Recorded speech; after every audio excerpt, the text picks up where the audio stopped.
Hola, soy la Coli y te invito a seguir pensando la historia.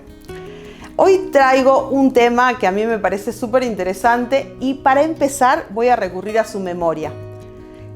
¿Se acuerdan cuando en el secundario estudiaban, o en séptimo grado, estudiaban que la Argentina era el granero del mundo?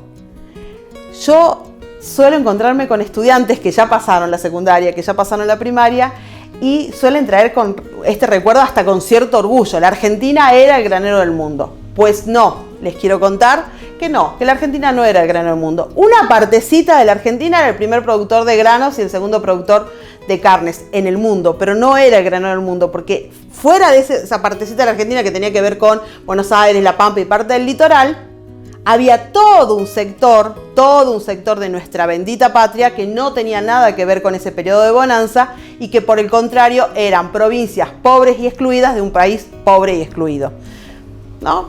Para ir sentando ahí una idea. ¿Cuándo era la Argentina el granero del mundo, profe? La Argentina era considerada el granero del mundo allá por 1880. Así que vamos a hablar hoy día de la Argentina conservadora, oligárquica, exportadora y granero del mundo. Esta Argentina oligárquica, que la vamos a ubicar a partir de 1880, hablamos de una república oligárquica conservadora porque hablamos de un grupo, una élite muy pequeña que gobierna y que se sostiene en el poder durante unos cuantos años, representando políticamente los intereses de estos ganaderos y exportadores del granero del mundo. ¿Quiénes son estos políticos? Son hombres de la élite, descendientes de lo que llamaríamos la burguesía comercial portuaria y la burguesía terrateniente de Buenos Aires y que gobiernan para facilitar o para acompañar ese proceso económico del granero del mundo. ¿Cómo hacen estos hombres de esa época, de esta élite minúscula, porque son pocos hombres, para gobernar? Van a centrarse en un lema alberdiano de Alberdi que dice: libertad civil para todos, libertad política para pocos. Para el pensamiento de esa época, todos podían, por ejemplo, como dice la Constitución Nacional, entrar, salir y permanecer en el territorio argentino. Pero no todos podían participar de política porque no estaban preparados ni estaban maduros, no estaban intelectualmente aptos. Entonces, unos pocos son los que van a gobernar. ¿Y cómo hacen para sostener que sean pocos los que gobiernan? Por medio de 3 prácticas políticas que los van a sostener en el poder aproximadamente entre 1880 y 1916. Se van a sostener por medio del fraude electoral. ¿Y cómo es el fraude electoral? No había sistema de listas, no había padrón electoral, se votaba con voto cantado en los atrios de las iglesias. Los peones de las fincas eran amorosamente acompañados por sus patrones para decir el voto cantado. O no podían asistir a votar porque no se les permitía salir de las fincas y un montón de otras explicaciones que puedo darles al respecto de lo que es el fraude. Se sostienen en base al fraude, al nepotismo. Nepote nos refiere a la palabra primo. El nepotismo es que las mismas familias se repiten en el poder. Entonces, nosotros podemos encontrar en los textos informaciones donde dice que Juan Pérez fue gobernador de Salta entre tales años y en los siguientes años fue diputado nacional o senador nacional y que luego su primo se convirtió en gobernador y que después fue también diputado o senador. Juan Pérez no existe, es justamente un genérico el que estoy planteando, pero esta es la forma de que se mantenía en el poder. Las mismas familias alternaban en el poder. El clientelismo político es la tercera práctica que de alguna manera completa este trípode en el que se sostiene esta política exclusiva, esta política reducida, esta democracia muy restringida que es la democracia de 1880.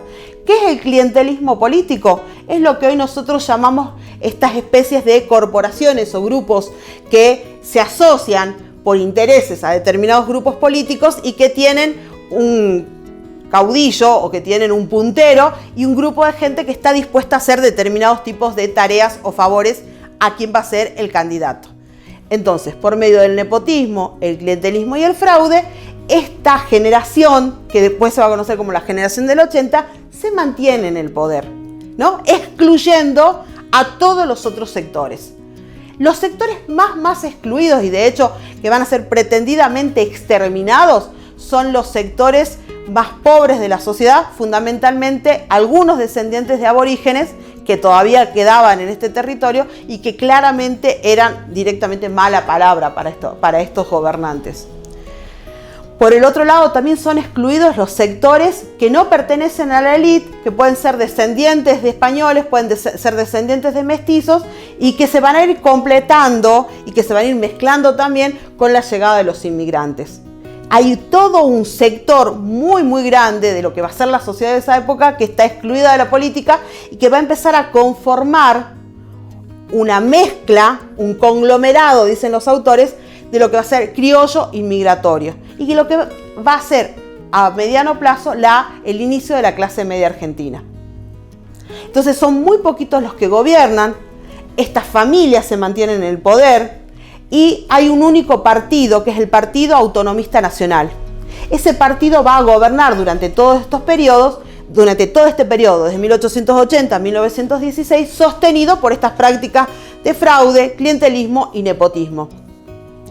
Ese partido único, formado por Julio Argentino Roca, se conforma a partir del Partido Autonomista de Buenos Aires y la Liga de Gobernadores del Interior. Esa fusión, con el apoyo de los gobernadores del interior y el Partido Autonomista de Buenos Aires, hace que Roca conforme este partido, lo lidere y gobierne en la República Argentina en 2 oportunidades en todo este periodo. Dentro de esa Argentina, a partir de estos pactos va a haber 2 sectores que se van a convertir como en 2 oasis económicos que no van a ser parte del granero del mundo porque no exportan sus productos, pero que sí van a ser privilegiados con la protección de sus industrias. Por un lado, el sector de Cuyo con la protección a la industria vitivinícola y el sector del actual noroeste argentino, Salta, Jujuy y Tucumán, con la industria azucarera. De esa manera se conforma el mapa. Entonces nosotros empezamos a comprender a partir de esa conformación de que no hablamos de un país granero del mundo, hablamos de un sector granero del mundo y toda una conjugación de factores para que esta pequeña porción de la Argentina, que era el granero del mundo, funcione como granero del mundo. Entonces se van a construir los ferrocarriles que lleguen en forma concéntrica a Buenos Aires para llevar los productos que se van a exportar. Se van a desarrollar todas las actividades alrededor del puerto y esto va a ir haciendo crecer la preponderancia de Buenos Aires sobre el interior. Este conservadurismo político es muy libertario, término que se utiliza mucho ahora, muy librecambista, ¿no? Muy liberal en lo que es la economía. ¿Por qué? Porque necesitan levantar todas las barreras aduaneras, no solo para sacar sus productos y venderlos al mundo, sino para que lleguen los capitales y los productos manufacturados de Gran Bretaña. Y ahí está por qué nos sirve hablar del granero del mundo. Nos sirve hablar del granero del mundo porque nosotros entendemos que si hay todo un sector excluido, si hay todo un sector que no puede participar del gobierno y que no participa de las ganancias, no existe el granero del mundo. Existe una partecita que gobierna y se beneficia con eso y que exporta al interior. Y mientras tanto, el dominio inglés se da en el desarrollo de la semiindustria, en la construcción de los ferrocarriles y en un montón de otros aspectos. En videos anteriores hablamos de un nuevo orden colonial. Ese nuevo orden colonial es afianzado y llega a su madurez con el gobierno de esta generación del 80 que habla del granero del mundo. Un granero del mundo muy reducido a unas pocas provincias, a un sector muy pequeño de la República Argentina. Estas ideas son solo para empezar a pensar este tema, porque es un tema inmenso de la Argentina conservadora, liberal, oligárquica, la generación del 80. Seguramente nos quedan un montón de temas que podemos seguir pensando y por eso te invito a dejar los comentarios aquí abajo con preguntas, con ideas para otros videos o sugerencias sobre cosas que te gustaría que te contemos, porque estamos realmente muy interesadas y comprometidas en compartir con vos para seguir pensando la historia.